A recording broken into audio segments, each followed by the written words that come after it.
Atayee-Bennett. I am a PhD research student at the University of Southampton in sociology, and my research is looking at veganism as a lifestyle choice, Jewish, Christian and Muslim vegans in the UK.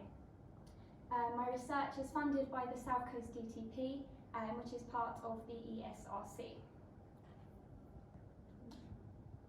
Next slide. So, why this topic? Well, as I'm sure everybody in the room will be fully aware, veganism is of huge contemporary significance. It's growing exponentially around the world, but especially so in the UK, with estimates ranging between 600,000 and 3.5 million vegans across the UK. But what about religion? Because religion is declining, right? So is it even relevant still? Well, it's certainly changing, but surveys in the past few years suggest that still up to 2/3 of the population of England identify with one of the Abrahamic religions, and by that I mean Judaism, Christianity and Islam. So it's still very much a majority of the population. Now when we look at the academic literature, what becomes very clear is that veganism, specifically within religious groups and ethnic groups, is very much absent from the literature, with just a few studies here and there exploring the topic. So it is my hope that through my research I will be able to remedy that just a little bit and offer some more insight into the topic. So I want to begin to briefly touch on what is actually happening where veganism is concerned within these three religions. So Judaism is perhaps the religion where most is happening. So there are various organisations that have been set up and they advocate veganism, such as the Jewish Vegetarian Society, Jewish Veg, and other organisations like Shamayim, which are more centred on the animal side of things. There are also various activists, rabbis, scholars and authors who are actively advocating veganism on their social media platforms, and also by writing books. You can see a couple of examples in the bottom right hand corner there. And the photo on the bottom there is of Rabbi Akiva Gersh, who on his social media and website brands himself as the vegan rabbi, and he shares lots of really interesting information on the topic.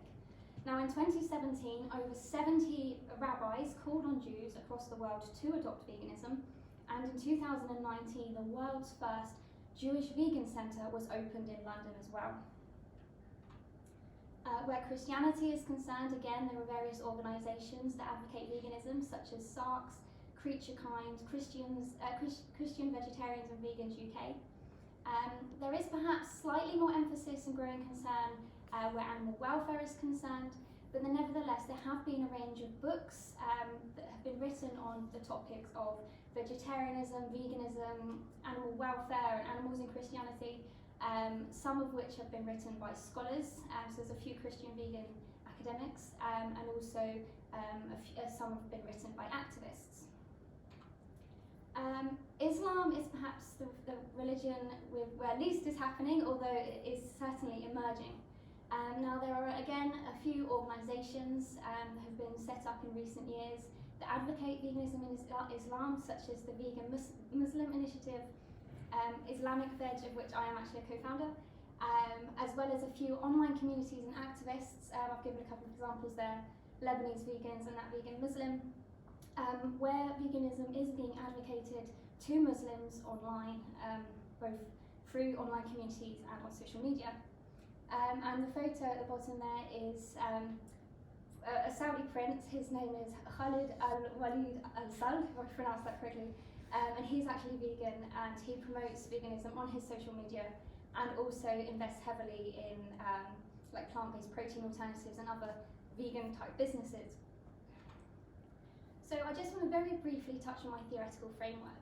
Now I've read very widely on the topic. I've looked at vegan studies, food studies, sociology of religion and other topics like that, but I just want to very briefly talk about the context in which I'm framing my research and also a couple of key theories. So my research is set within the context of late modern Great Britain.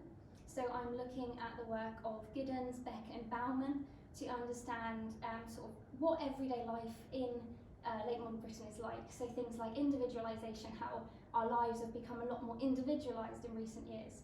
Detraditionalisation, so the move away from tradition and the power that had over our lives to becoming less traditionalised and more reflexive, so having more agency over what we do in our everyday lives. So most likely the key theories in my research will be reflexivity and religiosity in Britain. So, for example, Beck's concept of religious individualization, that basically says that religions are changing in modern society in that they're becoming more individualized, in that individuals are kind of performing their religions in their own way. Then there's Sweetman's notion of reflexive habitus. As you might be able to guess, that builds on Bourdieu's notion of habitus, but argues that it is much more reflexive in modern society.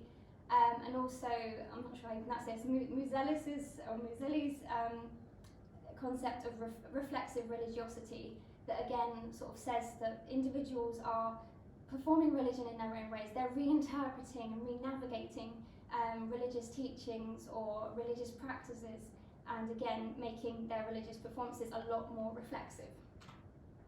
So my current research questions, the wording may change as I go further on in my data analysis, but presently is: what does the vegan experience look like for Jewish, Christian and Muslim vegans? How do religious and cultural beliefs, values and practices shape one's vegan experience?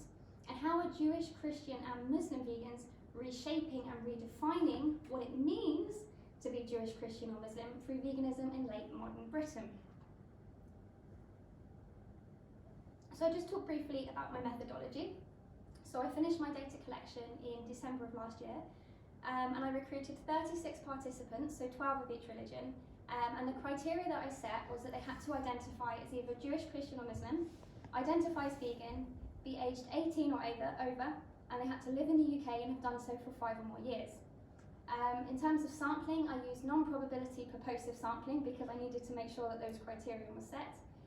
Convenience sampling and snowball sampling. So I mainly recruited via Facebook groups as well as recruitment posts across my social media platforms, and that generated most of my participants, but then I did also get a few referrals from others to help me reach the 36 participants. So I conducted multiple qualitative methods. So there were 2 compulsory aspects and 1 optional. So the compulsory aspects were the semi-structured interviews, of which I conducted 36, and they were all done online because of the pandemic. And they ranged between 40 minutes and 2 hours 25, although the vast majority were around the 1 hour 30 mark. I also did 3 WhatsApp diary groups that spanned roughly 3 to 4 months. So I wanted to capture a little bit of, just the normal everyday life, as well as capture some kind of religious significant event. So the Muslim group ran last springtime and I captured Ramadan and the 2 Eids. The Jewish group was last autumn, so I captured Rosh Hashanah and Yom Kippur. And then the Christian group was actually done in the summer, but then we did a 1 month retrieval again in December, so I could capture the Christmas experience. Then the optional part was the virtual participant observation. So because it was optional, I only got 6 of those, so 2 of each religion. And that was basically a Zoom call or a WhatsApp video call where a participant gave me a cooking demonstration or a tour of their kitchen. So that was a really nice kind of opportunity for me to explore more sort of intimate aspects of their everyday practices, because it's obviously where they are preparing food or performing a large part of their veganism. I'm still transcribing the last few interviews, but eventually they will all be transcribed and coded, and I will certainly be doing thematic analysis and maybe also another analysis method, but I haven't decided which yet. I've just got 4 more slides that explore my preliminary findings. So I've only been 3rd year as of 2 weeks ago, so still very much in the early stages of my data analysis. But nevertheless, already quite a few themes have come out of my research, which obviously I will go through now. So the first one is ethics. So ethics came up a lot in my research. So I mentioned I had 36 participants. 35 of those gave either ethics, treatment of animals, or environmentalism as their main motivation and spoke heavily about ethics. Only 1 of my participants gave their main motivation as health. I mean, of the 35, health was maybe a secondary motivation, but ethics was by far the main one. Now, as you're probably aware, among sort of non-religious vegans or secular vegans, ethics is also a huge motivation and a huge part of their vegan experience. But what's really interesting when I was speaking with my participants who obviously identified with a religion, when they spoke about ethics, they did so in a very much religious way. They drew on religious ethical arguments. They told me religious stories. They spoke about how Jesus taught us to be kind to animals, or the Prophet Muhammad once helped an animal or so. So they really drew on the religious side of things to argue why ethics was so important to them and their veganism. Now, what became clear, and what my participants were very much aware of, is that veganism complements and aligns with religious ethical teachings, and is also often a means of following religious dietary injunctions, specifically the Jewish kosher laws and the Islamic requirements surrounding halal permissibility. And what was also interesting, that all participants connected veganism to their religion. So although veganism probably very rarely is associated with Abrahamic religion, it nevertheless was very closely linked and could very easily be connected to the religion.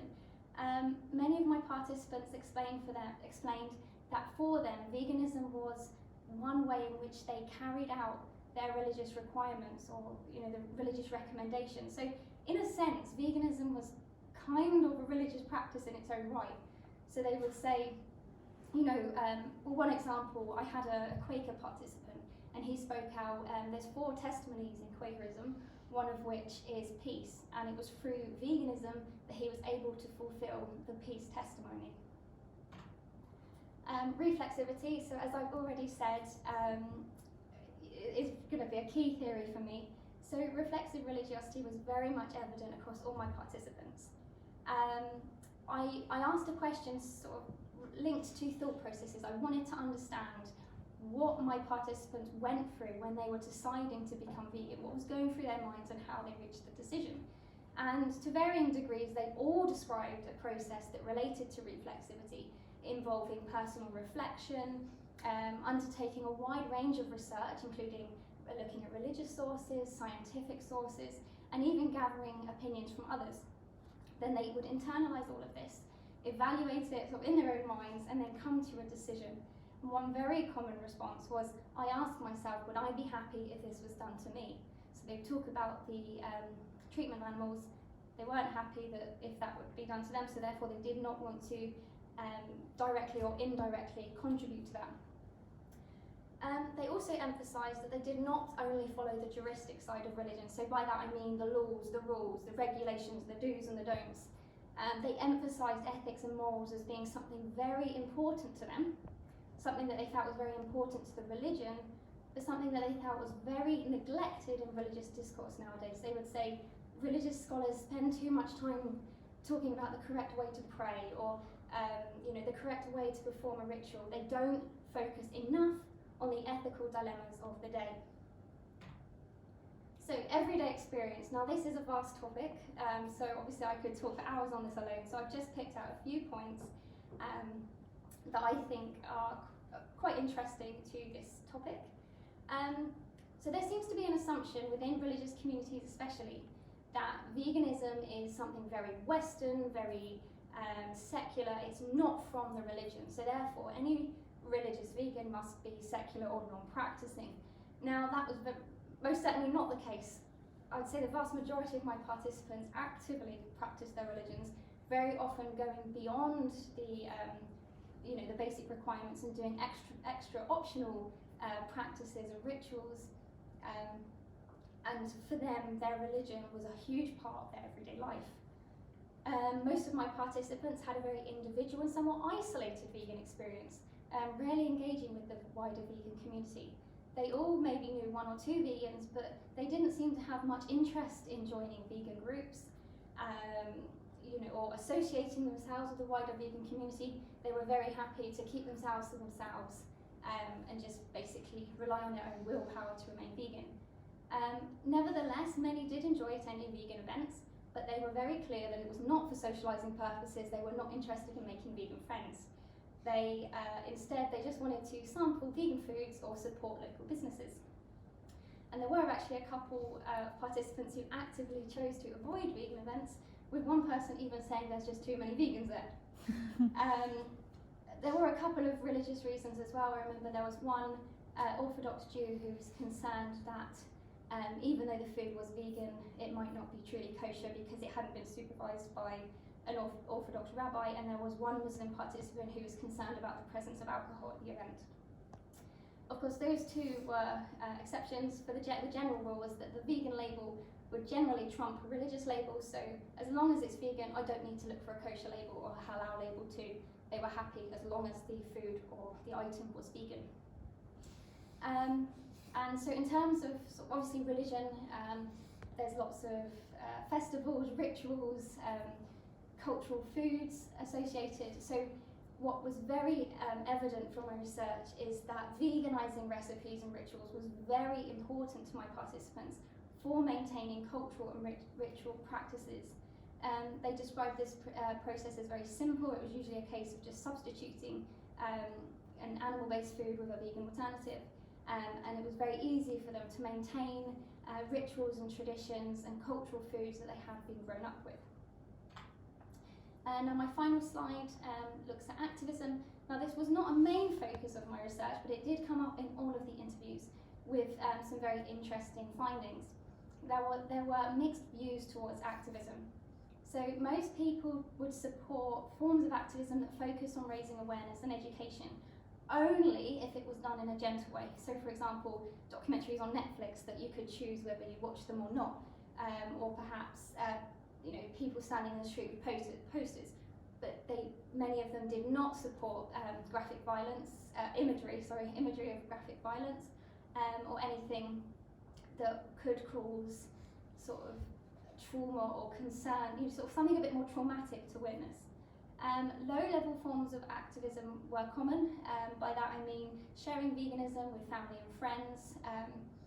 Many participants said things like, oh, my sister has become vegan, or my mum has since become vegan.